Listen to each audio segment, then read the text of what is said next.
for joining us virtually. I would first like to acknowledge that we are on lands traditionally occupied by Indigenous peoples. I'm joining you from my home in Orillia, which is also home to the Ontario Provincial Police Headquarters. We are on lands that are part of the Williams Treaties. Indigenous people continue to care for the land, and I want to show my respect. I want to welcome Minister Jones, Minister Bethlenfalvy, and Minister Downey virtually to my riding. I'm honored to represent such a beautiful riding, and I hope you will visit in person when it is safe to do so. I also want to welcome Thomas Carrique, our OPP Commissioner, and Rob Stinson from the Ontario Provincial Police Association.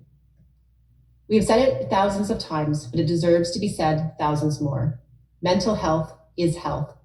It is so important that we are taking care of our mental health and get supports if we are struggling. Throughout this pandemic, it has been clear how important our mental health is for us. This is also true of many jobs, including being a police officer. I've seen firsthand how the job can have an impact mentally, and it is critical that we work to ensure help is there when it is needed. Our government has made historic investments into mental health supports across the board these past few years, but we are not stopping. And with that, I'll pass it over to our Solicitor General and friend of mine, Sylvia Jones, to say a few words. Well, thank you very much, Minister Dunlop. As you said, the COVID-19 pandemic has challenged our communities in unprecedented ways, and its impacts have added pressure and strain on the mental health of Ontarians. No sector has been free of these challenges, and the frontline workers who support essential services in our justice system face particularly complex circumstances.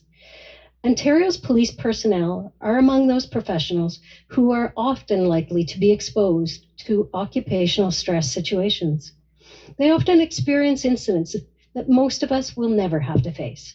That is why, in this year's budget, our government announced an investment of $12.5 million over 3 years to provide support for OPP members as they go above and beyond to serve our communities.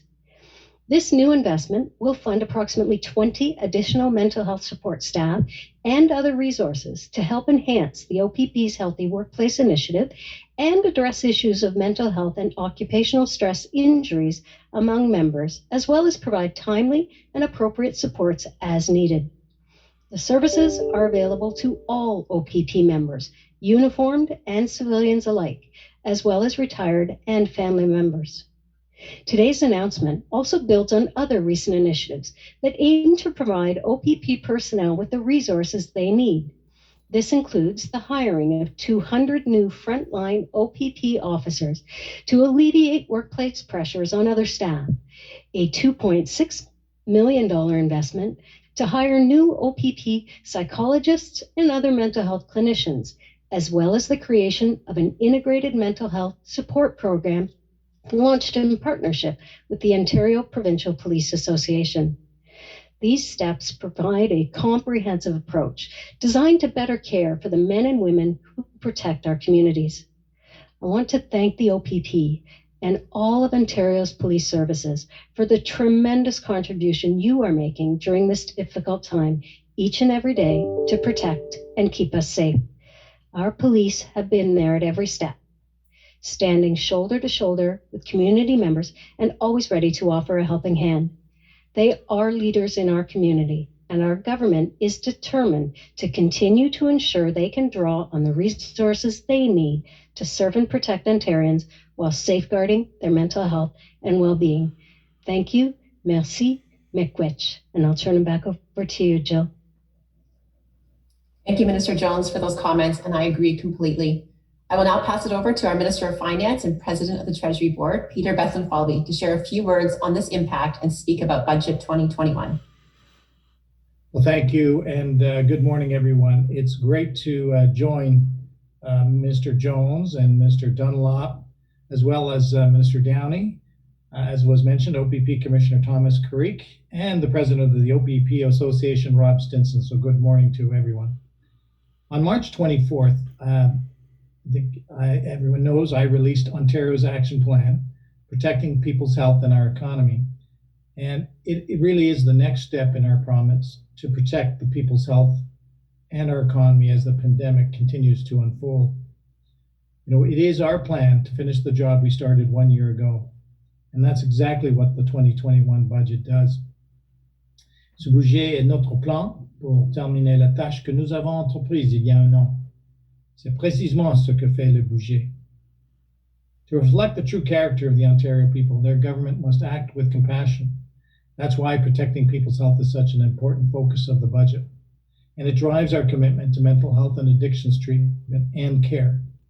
Because I firmly believe that mental health is health, period.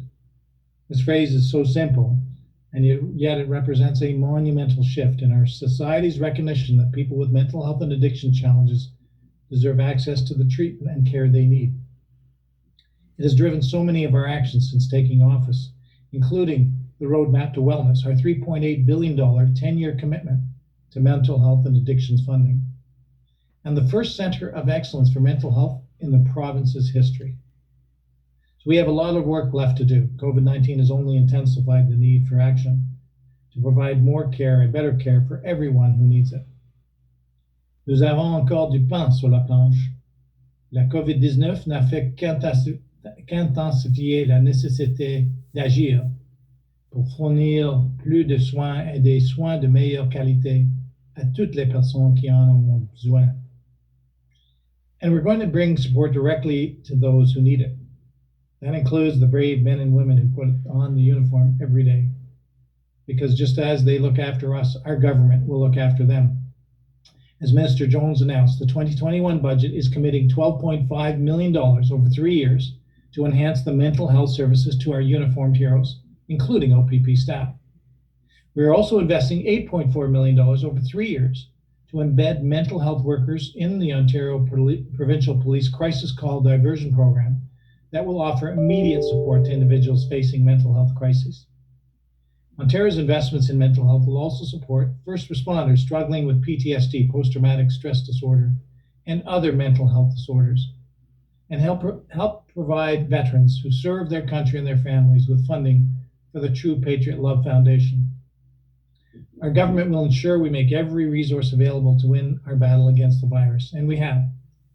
Ontario's 2021 budget brings the total government investment to protect people's health to $16.3 billion. And that's just part of Ontario's total response to COVID-19, which is now $51 billion over 4 years. And as I always say, you can't have a healthy economy without healthy people. And this includes mental health now more than ever, as our province navigates the challenges of the third wave of COVID-19 and beyond.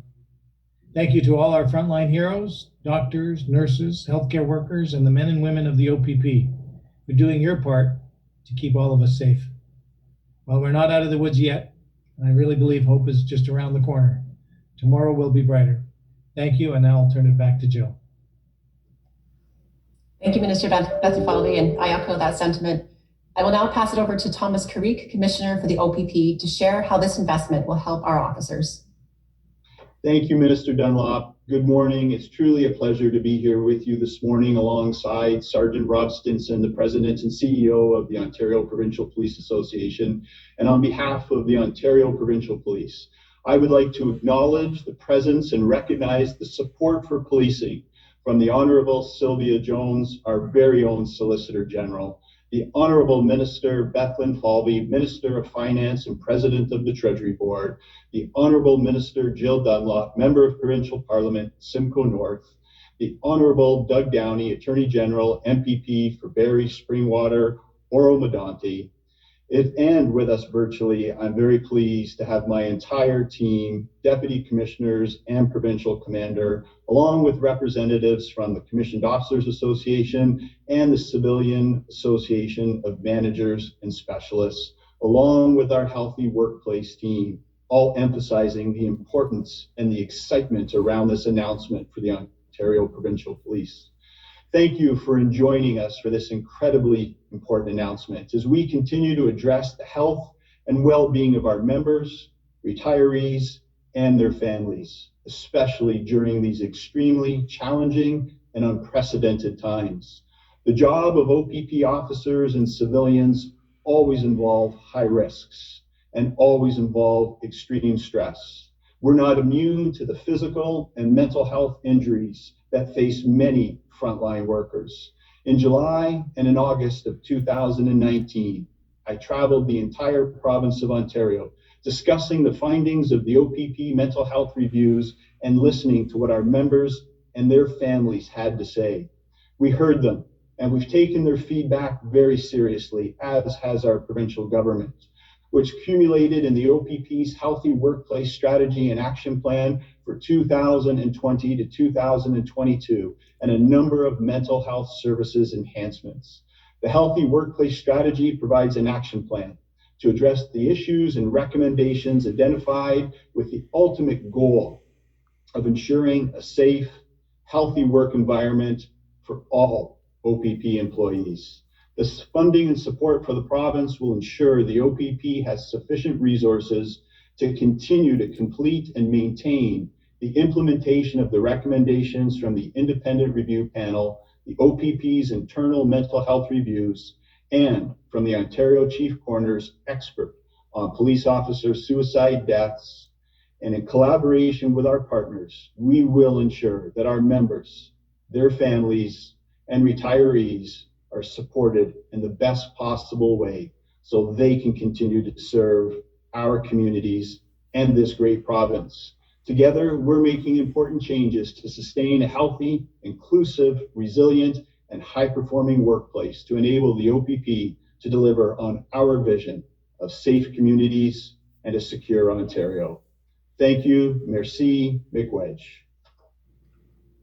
Thank you, Commissioner Carrique, and thank you for your leadership as Commissioner.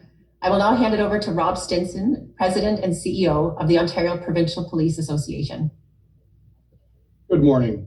Greetings to Honourable Ministers Jones, Downey, Bethlenfalvy, and Dunlop, and Commissioner Carrique. It is an honour to speak today on behalf of the active and retired uniform and civilian members of the Ontario Provincial Police Association.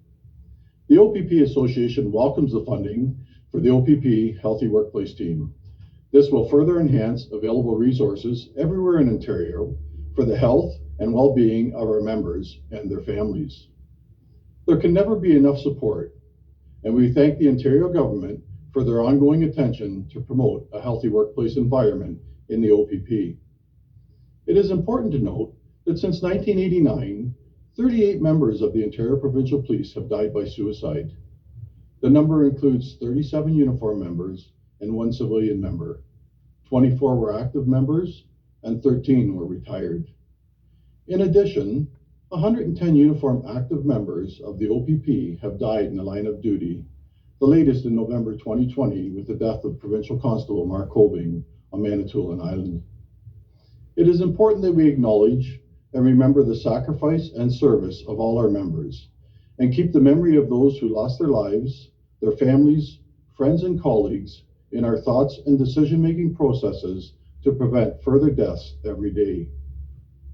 Our members are strong and resilient.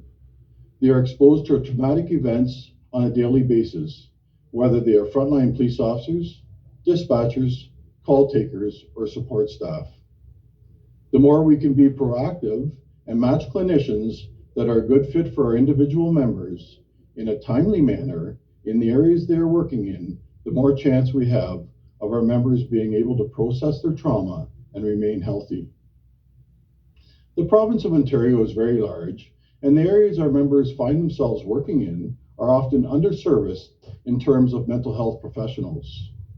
With the evolution of technology, our members are connecting with clinicians when they are in remote areas through the OPP Association and Compass Mental Health Wellness Program that is funded by the Ontario Government and in operation since March 2020. The additional funding for Healthy Workplace Team will allow us to continue to build awareness and address the needs of our members. Seeking help for mental health in the policing world traditionally has a stigma attached to it. We are happy to report that those members accessing the existing supports, 94% of the member clients feel the program has had or will have a positive impact on their mental health. 93% of the participants are highly satisfied with the program, and 93% of the participants would recommend the program. We are very grateful for the provincial government funding. We know that the more work is needed to reach all of our members and their families. It can never be stressed enough that in-person comprehensive treatment is the best course of action. Therefore, so more trained professional trauma support staff in all areas of the province is very welcome. On behalf of the Board of Directors and the staff of the Ontario Provincial Police Association, our members have our commitment to be there for them and support them in collaboration with the Commissioner and the command team of the Ontario Provincial Police.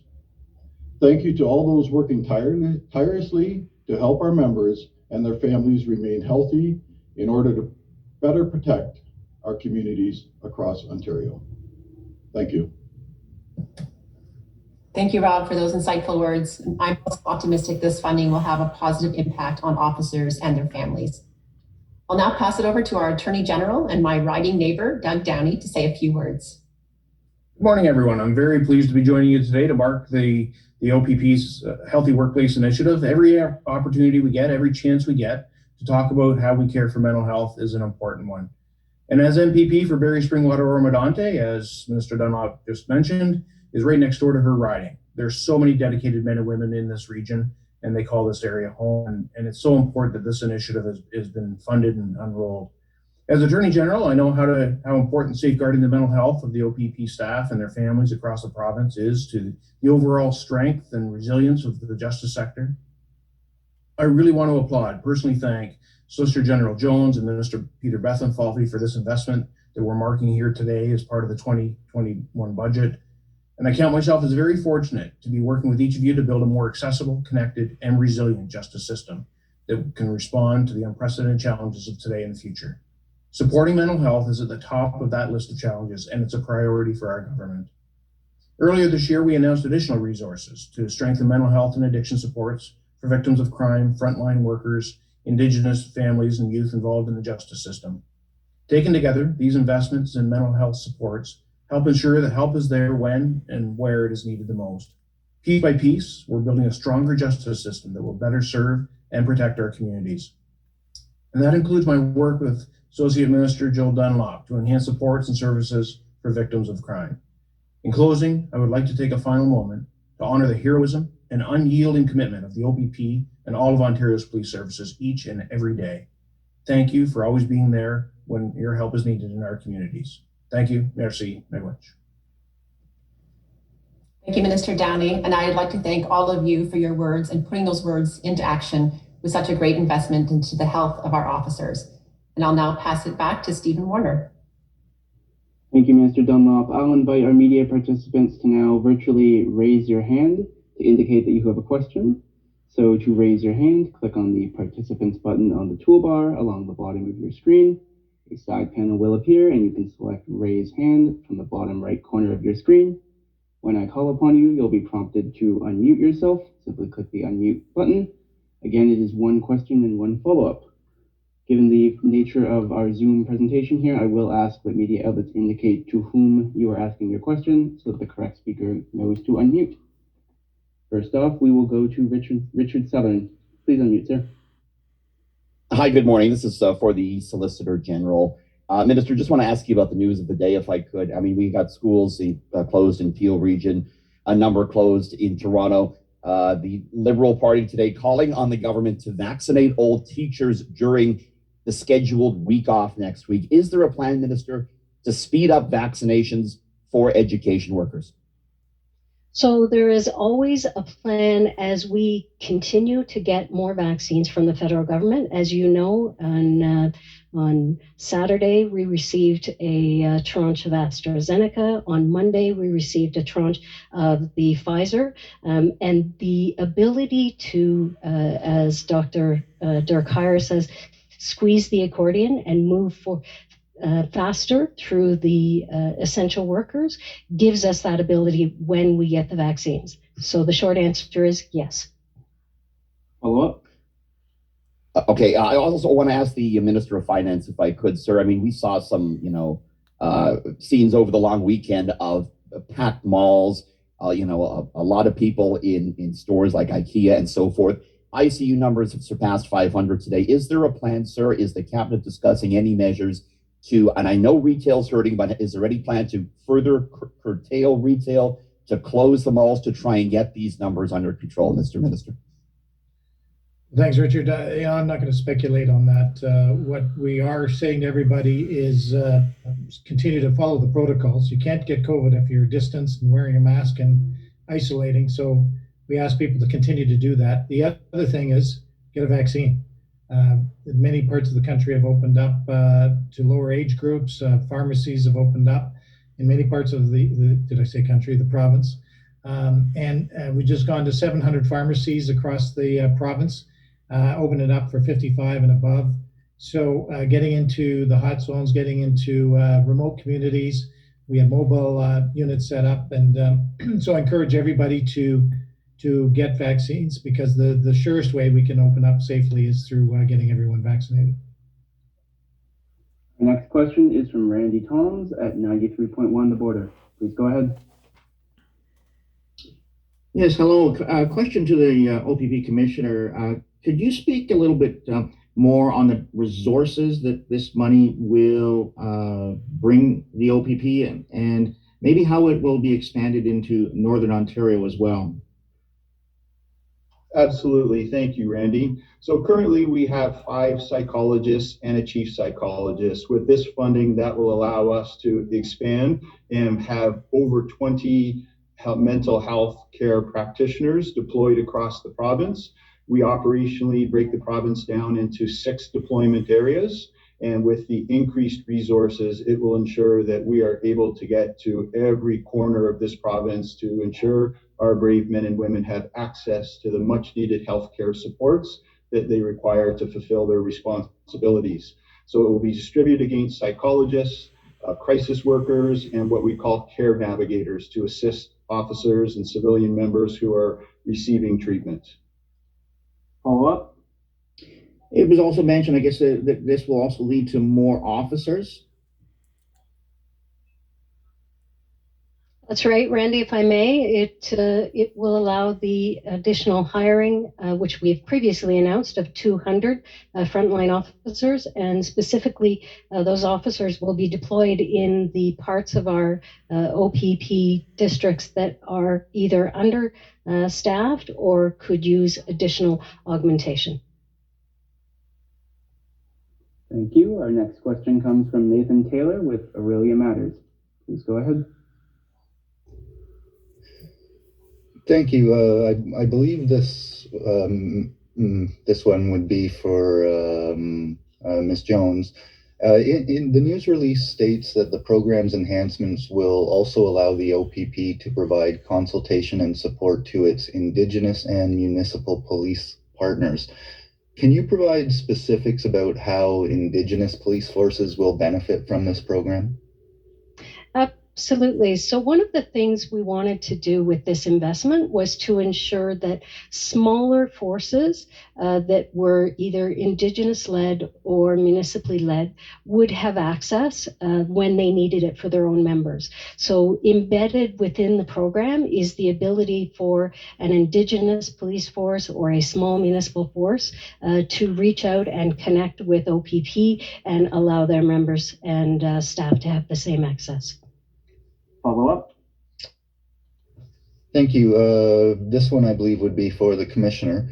When the plan was announced in August to hire 200 more officers, I was told that it would be up to the OPP to figure out where specifically these new officers would be deployed. Has there been any determination of how many may be hired in Simcoe County? And if not, where are we at with the process of figuring out where these officers are going to go?